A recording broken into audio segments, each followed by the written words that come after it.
I will launch it on Tuesday the 1st of July as the Northern Ireland Environment Agency, with the mission of protecting our built heritage and natural environment.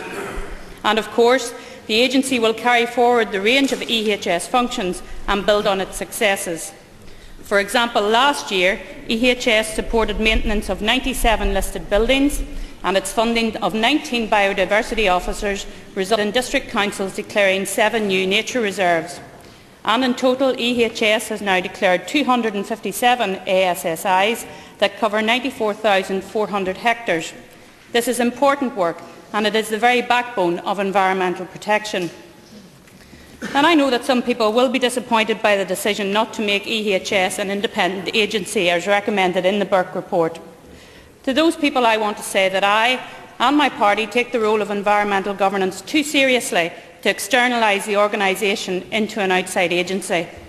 The return of devolution resulted in the appointment of local ministers to make decisions. I am opposed, Mr Speaker, to the setting up of yet more quangos where unelected people take decisions on behalf of the people of Northern Ireland. I am Minister of the Environment. I, along with my executive colleagues, will make the decisions that will be scrutinised by this House and by the Environment Committee. This decision today will result in certainty on environmental governance, both for the staff within my department and the wider community. I believe that this decision means that we can get on with the job of better governance for the people of Northern Ireland.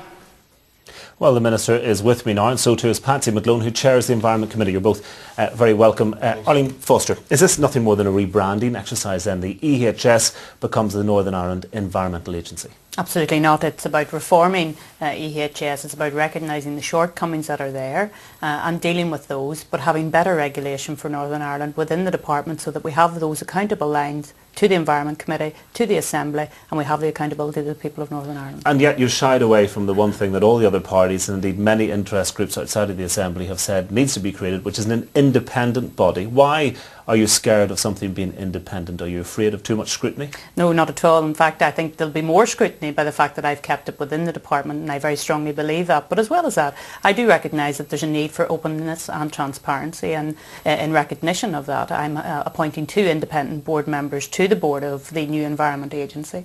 I'm also going to have their meetings in public so anybody can attend. All of their minutes, all of their productions will be put on the web so that people can have a look at them there. So this is about more openness, it's about more transparency, and I believe we can achieve it within the department. Well, Patsy McGlone, you do chair the relevant committee. Is this going to be an improvement? Well, we'll wait and see how much of an improvement it may or may not be. Clearly there have been major concerns around EHS and its inability to deliver, and those have been recognised more recently in some of the reports that have come out, and indeed some of the select committee reports going back a number of years have highlighted those shortcomings, and recent court cases over area plans have shown that an add-on to a government department making the same decision and advising on that decision is just not the way to go. In fact, advocated that court decision, said that it should be an independent environmental protection agency adjudicating on these matters. So society needs it out there, the economy needs it, business can do with it, business have supported it, and indeed the wider interests of world view. We see global warming as a big issue, and this is one of the key factors which could have contributed to protection of our environment. Well, Arlene Foster, in the chamber earlier, you hit back at Patsy McGlone by suggesting that an independent agency might be too tough on certain issues, and of course PPS 14, the big planning issue was mentioned. Well, that is a big issue, and that's something we hope will go to the executive very soon. But can I just take up the issue of the business community and the economic people wanting better regulation? I believe that they do want better regulation. I also believe that they want proportionate regulation. And having spoken to the CBI just 2 short weeks ago, I was told that that's exactly what they wanted. They wanted better regulation. And it's not just about accountability, but it's also about cost. We're facing a CSR, comprehensive spending review. I have to make efficiencies within the department. If I was to add on the 2.5 million plus the 600,000 per year running costs on top of that, I would have to make more efficiency. So in actual fact, I'd be taking away money from frontline services and putting them into administration in relation to an independent environmental protection agency. I simply don't accept that that's the right way to use scarce money that's already already there. I think we can deal with it in-house and at the same time have that added accountability. But is it feasible to have a scrutiny system which involves those that need to be scrutinised, such as business people and indeed perhaps those in the agricultural industry?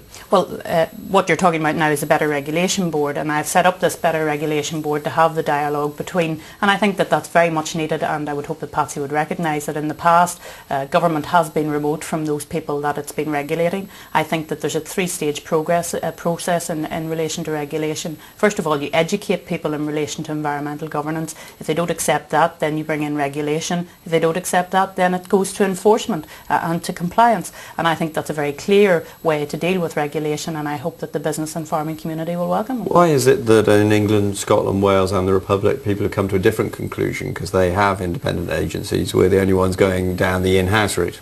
Well, we're the only one going down the in-house route at the present moment in time. I actually had a very interesting conversation with my Scottish counterpart in relation to the workings of the Scottish EPA recently, and I think they're reviewing the workings of that as well. And let's be clear about this, Mark. You know, people say an independent EPA is the answer to infraction from Europe. Well, frankly, it hasn't been the answer to infraction from Europe in the rest of the UK and indeed in the Republic of Ireland, who are all facing infraction from Europe. So I looked at this, I looked at the fact that we had 1.7 million people. I tried to do it in a proportionate fashion. But as I said in the statement, there's an in-house or an independent review built into this structure. So by 2011, there'll be an independent review which will look not only at the development of policy within the department, but also will look at the regulation and the protection that's going on within the new environmental agency. And I want to see clear blue water between policy development and environmental regulation.